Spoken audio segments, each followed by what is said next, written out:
प्रेम से बोलिए छठी मैया की जय। सूर्य नारायण भगवान की जय।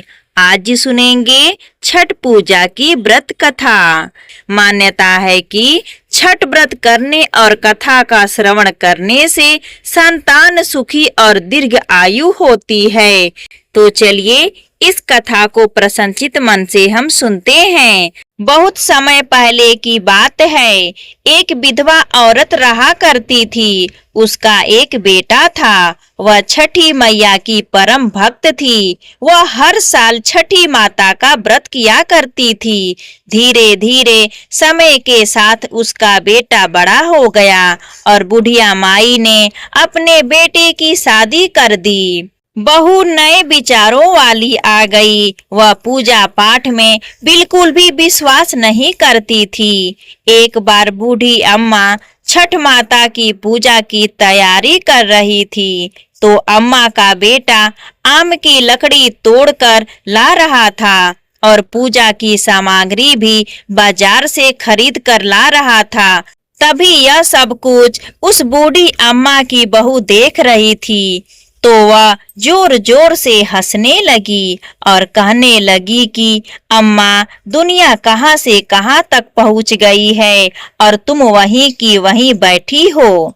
लोग तो आसमान छू रहे हैं और आज भी आप इतनी अंधविश्वासी हो कि व्रत और पूजा पाठ पर ही अपना ध्यान लगाए रखती हो। इन सब बातों में कुछ नहीं है। मैं आपको कैसे समझाऊं? पढ़ी लिखी बहू की बातों का बूढ़ी माता पर कोई असर नहीं पड़ा। बूढ़ी अम्मा तो अपनी ही धुन में मस्त थी। जब बूढ़ी अम्मा छठ पूजा के व्रत की तैयारी करने लगी तो उसकी बहू बोली, यह सब बेकार की बातें हैं। इन सब में कुछ नहीं रखा। इस उम्र में अगर तुम 3 दिन तक भूखी रहोगी तो बीमार पड़ जाओगी और अपनी सेहत बिगाड़ लोगी। अपनी बहू की बात सुनकर वह बूढ़ी अम्मा मन ही मन मुस्कुराने लगी और कहने लगी कि बहू, शादी के बाद मेरी संतान नहीं हुई थी, तभी मैंने यही व्रत किया था तो छठी मैया ने प्रसन्न होकर मुझे संतान का आशीर्वाद दिया था। तुझे पता है तेरा पति भी छठ मैया का ही प्रसाद है। यह अंधविश्वास नहीं है, माता का कड़ कड़ में निवास है। मेरी बात मानो और तुम भी मेरे साथ छठी मैया के व्रत को करो। मैं चाहती हूँ कि तुम्हारी भी गोद बहुत ही जल्दी भर जाए। अगर तुम छठी मैया की पूजा पाठ और व्रत करोगी तो तुम्हें माता के आशीर्वाद से संतान की प्राप्ति अवश्य होगी। लेकिन नए विचारों वाली बहू पर सास की बात का कोई भी असर नहीं पड़ा। वह मुंह टेढ़ा करके सासू माँ से कहने लगी कि मुझे कौन सा दुख है जो मैं पूजा पाठ को करूं। मैं तो अपने जीवन में बहुत ही खुश हूँ। मुझे इतना सुंदर पति मिला है। जीवन में मुझे सब कुछ मिल गया। आलीशान घर है। खाने पीने की कोई कमी नहीं है। पूरे गांव में मुझसे ऐसा धनवान कोई भी नहीं है। तो मैं जानबूझकर 3 दिनों तक क्यों भूखी रहूं?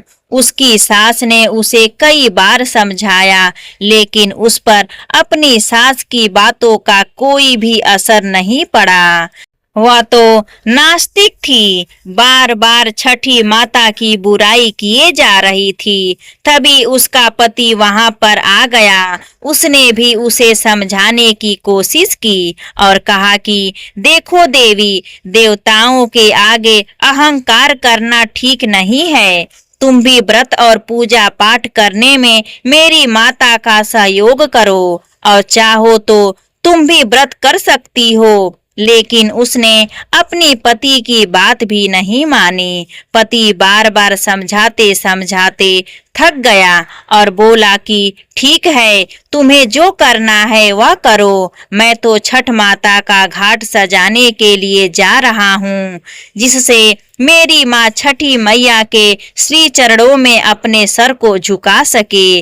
बेटा हाथ में कुंडल लेकर घाट पर चला जाता है छठ माता की पूजा करने के लिए। सुंदर घाट को बनाने के लिए बड़े ही श्रद्धा पूर्वक लग जाता है।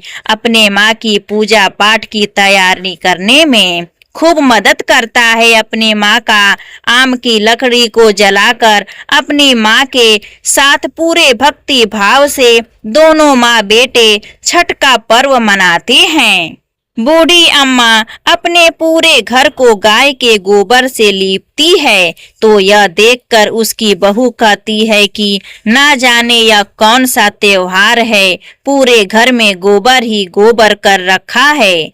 अब तो इस घर में रहना मुश्किल हो गया मेरा, सारे घर में गोबर की बदबू आ रही है। वह अपने पति से कहती है कि तुम अपनी अम्मा को समझाते क्यों नहीं हो, यह फालतू की अंधविश्वास की बातें हैं। इस तरह वह दोनों माँ बेटे से लड़ाई करने लगती है। तब उसका पति कहता है कि तुम माता से झगड़ा मत करो, जो कुछ भी कहना है मुझसे कह लो, अब जल्दी से जाकर तैयार हो जाओ, छठ माता की पूजा के लिए घाट पर जाने का समय हो गया है।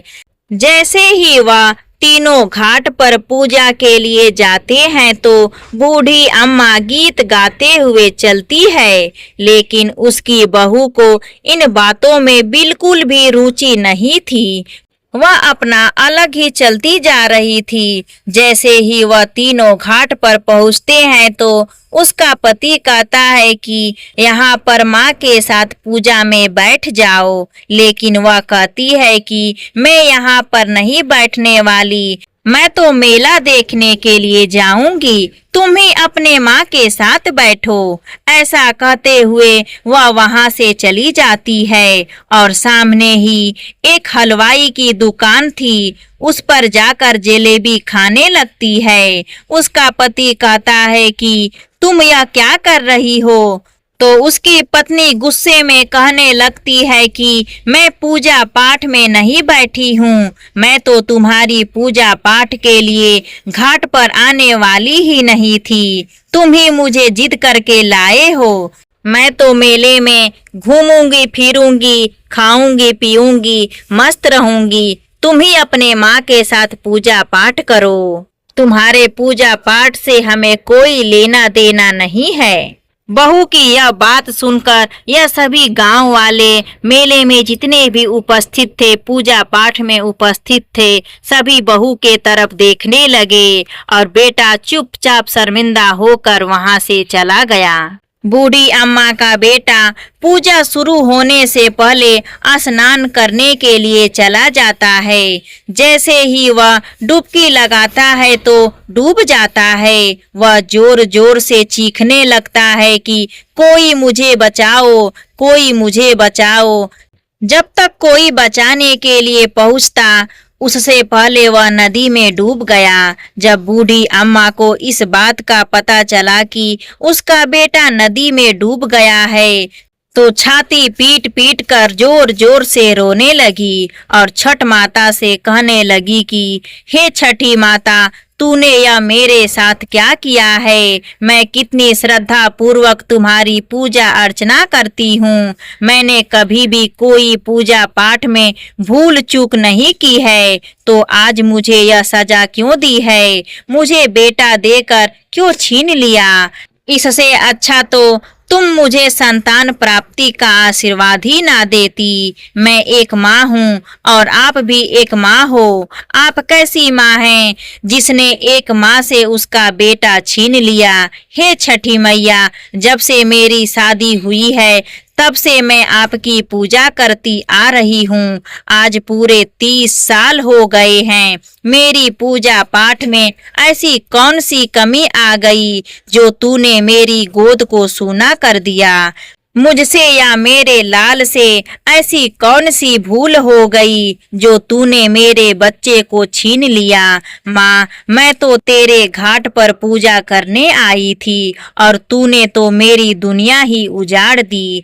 हे छठी माता, जाने अनजाने में अगर मुझसे कोई गलती हो गई हो तो मुझे माफ कर देना। गलती की सजा मेरे बेटे को मत देना। मेरा बेटा लौटा दो। अगर आज आपने मेरा कहा नहीं माना तो मेरे बेटे को नहीं लौटाया तो मैं इस नदी में कूदकर अपनी जान दे दूंगी। हे छठी माता, अब तुम्हारे हाथ में है, या तो मेरे बेटे को लौटा दो या मेरे प्राण ले लो। और उधर मेले में जोर जोर से आवाजें लगाई जा रही थी कि छठ घाट पर आए हुए सभी व्यक्तियों को सूचित किया जा रहा है कि घाट के गहरे पानी में कोई भी ना जाए। अभी अभी सूचना मिली है कि एक व्यक्ति गहरे पानी में डूब गया है। पानी के आगे खतरा है, इसीलिए कोई भी व्यक्ति आज नदी में स्नान ना करे। तो यह बात जैसे ही बहू ने सुनी तो वह दौड़ी दौड़ी आई कि ना जाने आज कौन डूब गया। जैसे ही वह जहाँ पर पूजा हो रही थी वहाँ पर पहुँचती है तो देखती है कि उसकी सासू माँ दहाड़ मार मार कर रो रही हैं। तब उसे पता चला कि उसका पति अब इस दुनिया में नहीं रहा, तो उसे बहुत ही गहरा सदमा लग गया। वह भी जोर जोर से चीखने और रोने लगी। पागलों की तरह वह लोगों के पूजा पाठ के सामान को उठा उठा कर फेंकने लगी। बूढ़ी माँ से कहने लगी कि मैंने तो पहले ही कहा था कि माँ, तुम छठ पूजा की व्रत ना करो, मत पढ़ो। यह सब ढोंगे ढकौसले हैं, अंधविश्वास हैं। आपने मेरा कहना नहीं माना। आपकी वजह से आज मेरा पति मुझसे दूर चला गया। इस तरह वह अपनी सासू माँ को भला बुरा कहने लगी और साथ ही छठ माता को भी कोसने लगी। इस घटना को देखकर वहां खड़े सभी लोगों की सांसें रुक गई। सारे लोग आपस में बात करने लगे कि बेचारी के साथ बहुत ही बुरा हुआ। मन ही मन सभी लोग छठ माता को पुकारने लगे कि हे छठी माता, आज इस बुढ़िया माई की पुकार सुन लो, इसे इसका पुत्र लौटा दो। तो छठी माता तो बहुत ही दयालु हैं। वह अपने भक्तों को कभी भी निराश नहीं करती हैं, कभी भी उन्हें बेसहारा और उदास नहीं छोड़ती। जैसे ही वह नदी के अंदर कूदने वाली होती है तो सामने से एक लहर आती है और वह लहर के किनारे की ओर जोर से टकराती है। उसी लहर में उस बूढ़ी माँ का बेटा भी बाहर निकल आता है। तो इस दृश्य को देखकर वहां खड़े सभी लोग की आंखें खुली की खुली रह जाती है। सबकी आंखें से खुशी के आंसू बहने लगते हैं। अपने बेटे को सही सलामत देखकर बूढ़ी अम्मा जोर जोर से रोने लगी और बहू भी अपनी खुशी के आंसू को नहीं रोक पाती। तभी बादलों की गर्जने के साथ एक आवाज आती है। आकाशवाणी होती है। आकाशवाणी में छठी माता कहती हैं कि मेरी पुत्री में किसी का भी अहित नहीं करती हूँ। मैंने तुम्हारी आंखों से अज्ञान का पर्दा हटाने के लिए तुम्हारे पति को पानी में डुबाया था। मैं तो सदैव अपने भक्तों की रक्षा करती हूँ। इस कलयुग में जो भी भक्त मेरी सच्चे मन से पूजा करता है, मैं उसकी सारी मनोकामनाएं पूर्ण करती हूँ। तूने अपनी सास की पूजा और व्रत मजाक बनाकर अच्छा नहीं किया। यह सुनकर बूढ़ी अम्मा की बहू छठी मैया से माफी मांगने लगती है और कहती है कि हे छठी माता, मुझसे गलती हो गई। आज से मैं भी अपनी सासू माँ के साथ छठी मैया का व्रत बड़े ही श्रद्धा भाव से किया करूँगी। मुझे क्षमा कर दो। अज्ञानतावश मुझसे बहुत ही बड़ी गलती हो गई। तो यह सब कुछ देखकर वहां खड़े सभी लोग आश्चर्यचकित होते हैं और फिर माता के नाम का जयकारा लगाने लगते हैं।